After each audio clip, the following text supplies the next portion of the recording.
राजनीति अब अपराधीकरण से मुक्त होगी। जी हाँ दोस्तों, कितना अच्छा लगेगा जब राजनीतिक माहौल में अपराधी अपना वर्चस्व नहीं बढ़ा पाएंगे। जी हाँ दोस्तों, 30 दिन गिरफ्तारी पर जाएगी अब पीएम सीएम मंत्री की कुर्सी, क्योंकि संसद में 3 अहम बिल जो पास हो चुके हैं।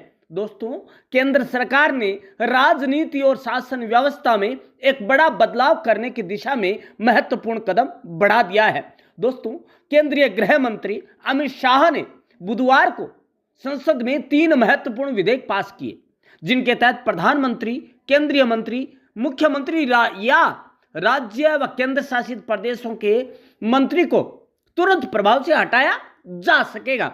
गंभीर आपराधिक आरोपों में गिरफ्तार होने और लगातार 30 दिन तक हिरासत में रहने पर स्वतः ही पद से हटाना अनिवार्य होगा। सरकार का दावा है कि इन विधेयकों से लोकतंत्र और सुशासन की साख मजबूत और प्रगाढ़ हो पाएगी। दोस्तों, वहीं विपक्ष ने इसे राज्यों का अस्थिर करने की साजिश बताया है और संसद में हंगामा भी कर दिया है। दोस्तों, अब वो बिल कौन कौन से हैं जिससे कि अपराधीकरण मुक्त राजनीतिक माहौल देखने को मिलेगा? दोस्तों, पहला जो विधेयक है वो है गवर्नमेंट ऑफ यूनियन टेरिटरीज संशोधन बिल 2025। दोस्तों, इसके तहत केंद्र सरकार के मुताबिक अभी केंद्र शासित प्रदेशों में government of union territories act 1963 में यह व्यवस्था नहीं है। 1963 के कानून में ऐसा कोई प्रावधान नहीं है कि गिरफ्तारी और हिरासत में रहने पर मुख्यमंत्री या मंत्री को पद से हटाया जा सके। नए संशोधन के जरिए धारा 45 में बदलाव कर यह प्रावधान किया जाएगा कि ऐसे मामलों में मुख्यमंत्री या मंत्री को पद से हटाना अनिवार्य होगा।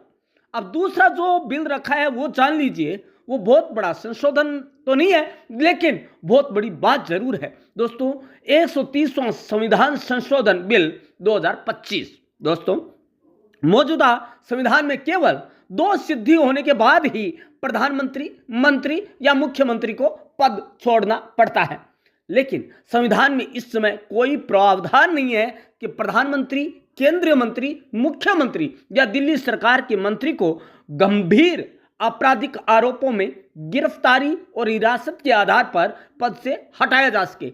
इस बिल के जरिए अनुच्छेद 75, 164 और 239 ए में संशोधन होगा और गिरफ्तारी व हिरासत की स्थिति में पद से हटाने का स्पष्ट प्रावधान जोड़ा जाएगा, ताकि यह प्रावधान हो सके कि यदि कोई प्रधानमंत्री, मंत्री या मुख्यमंत्री 30 दिन से अधिक समय तक गंभीर अपराधों में जेल में रहता है तो उसे स्वतः ही पद से हटाना होगा। तो दोस्तों, ये है ना, ये जो दूसरा बिल है, दूसरा विधेयक है, उसके तहत पूरी तरह से राजनीति अपराध मुक्त होगी और जो आज के युग की जरूरत भी है।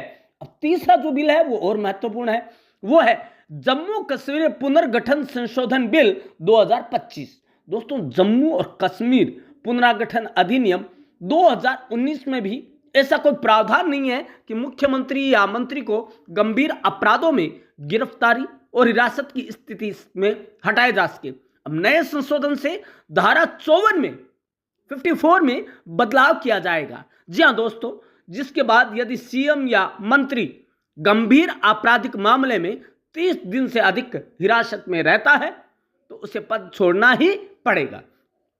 अब यह है क्यों जरूरी बताया जा रहा है कानून, ये जो तीनों हैं ये क्यों जरूरी है? दोस्तों, सरकार का तर्क है कि अब तक केवल दोषी साबित होने पर ही मंत्री या मुख्यमंत्री को पद छोड़ना पड़ता था, जबकि कई बार नेता गंभीर मामलों में महीनों तक जेल में रहते हैं और फिर भी संवैधानिक पद पर बने रहते हैं। दोस्तों, हाल ही के कई ऐसे मामले हैं, चाहे दिल्ली का ले लो, चाहे तमिलनाडु का ले लो।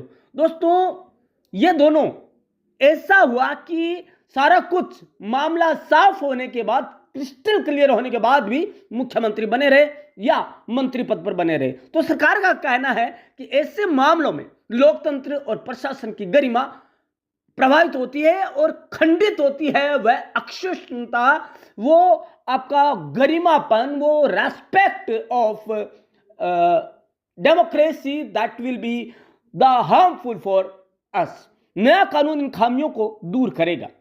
अब विपक्ष ने क्या सवालात उठाए हैं वो भी जान लेते हैं। तीनों विधेयकों के खिलाफ लोकसभा में जमकर हंगामा हुआ। विपक्ष ने तीनों बिलों को वापस लेने की मांग की। कांग्रेस और एआईएमआईएम प्रमुख असरुद्दीन ओवैसी ने भी विरोध जताया। सपा ने बिलों को न्याय विरोधी और संविधान विरोधी भी बताया। इस पर शाह ने बिलों को संयुक्त संसदीय समिति जेपीसी को भेजने की मांग की है। दोस्तों, विपक्ष का आरोप है कि केंद्र सरकार इसका इस्तेमाल गैर भाजपा राज्यों को अस्थिर करने के लिए करेगी। कांग्रेस सांसद अभिषेक मनु सिंघवी का भी कहना है कि विपक्ष को अस्थिर करने का सबसे अच्छा तरीका है पक्षपाती केंद्रीय एजेंसियों से विपक्षी मुख्यमंत्री को गिरफ्तार कराओ और उन्हें पद से हटाओ।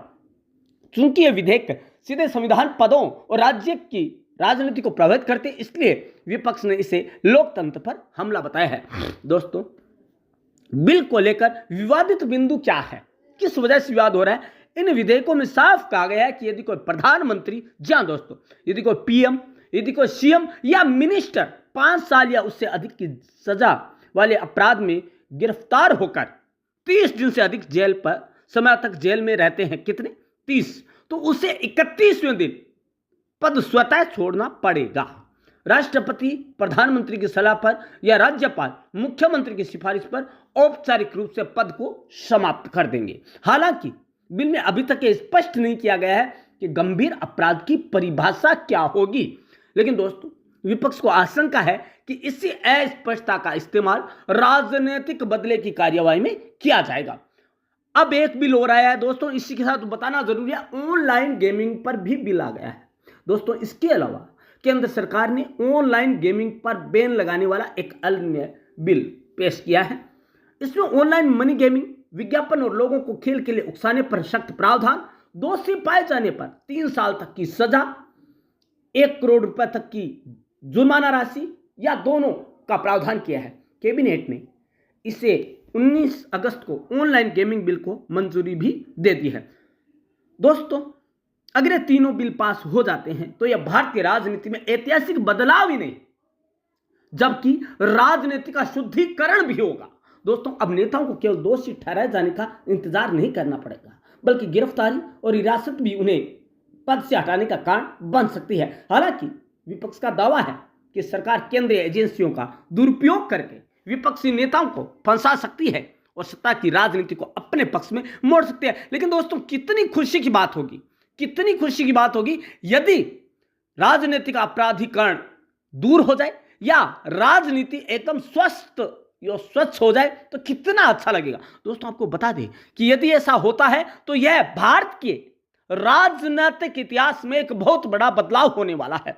दोस्तों, आपको एक चीज और बताएं, जो ये बिल है ये कहीं भी किसी भी हालत में देश की गरिमा को प्रभावित नहीं कर रहे हैं। दोस्तों, यदि ऐसा होता है तो यह देश के लिए नहीं, आम व्यक्ति के लिए, आम नागरिक के लिए भी बहुत बड़ा एक सबक होगा और सीख होगी कि कभी भी हमें हमारे स्वार्थ के लिए, निजी स्वार्थ के लिए हमें कभी भी राजनीति का उपयोग नहीं करना है।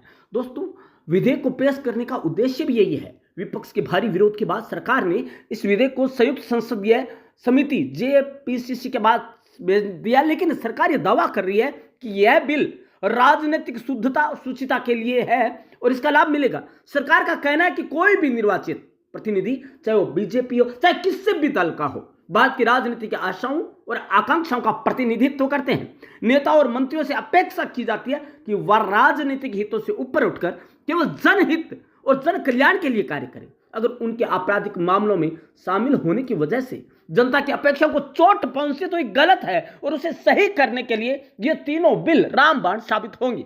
अब राजनीतिक महत्व क्या है इनका? दोस्तों, विशेषज्ञों का मानना है कि यह संशोधन देश की राजनीति में एक ऐतिहासिक मोड़ साबित हो सकता है।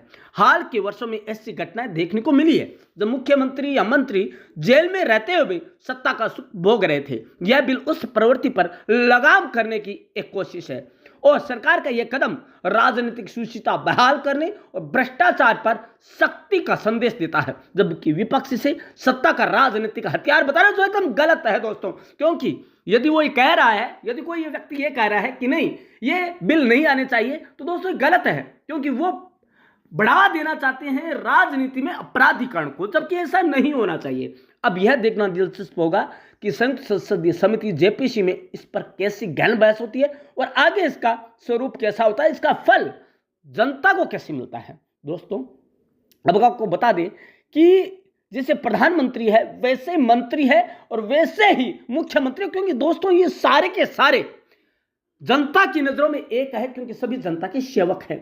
दोस्तों 5 साल से ज्यादा की सजा वाले मामलों में लागू होगा। इस संशोधन में भ्रष्टाचार या मनी लॉन्ड्रिंग के मामलों में 5 साल से ज्यादा का सजा का प्रावधान होना है। दोस्तों आपको बता दें कि यदि वो 30 दिन से ज्यादा तक जेल में रहता तो राष्ट्रपति प्रधानमंत्री की सलाह पर उसे पद से हटा देंगे। यही बात राज्यों के सीएम और उनके मंत्रियों पर भी लागू होती है। दोस्तों दोबारा राष्ट्रपति उसी व्यक्ति को बना सकता है पीएम या सीएम।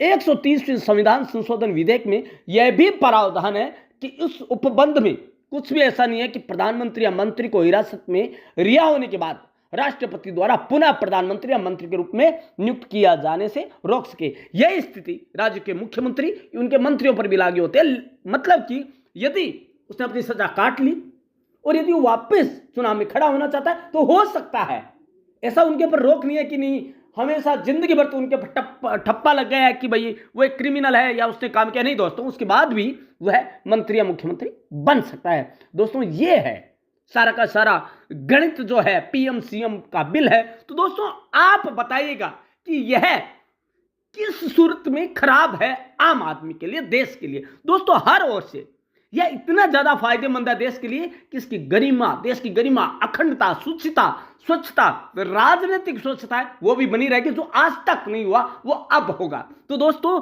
जो नई चीज होती है उसका उपहास, उसका मखौल और उसकी जो बहस है उसका विरोध तो होता ही है अच्छी चीज का। लेकिन दोस्तों क्या आखिर क्या हम इसे सच्चा मानते, क्या हम इसे सही मानते? यदि हां तो एक कमेंट तो आप कर ही सकते हैं कि आपको इससे क्या फायदा है, क्या देश को नुकसान है। निजी स्वार्थों से उठकर यदि कोई व्यक्ति देश के बारे में सोचता है तो इससे क्या नुकसान हो सकता है देश को, क्योंकि स्वार्थ जनित राजनीति नहीं, जनता हित में राजनीति जरूरी है और वो आज की जरूरत है। धन्यवाद दोस्तों।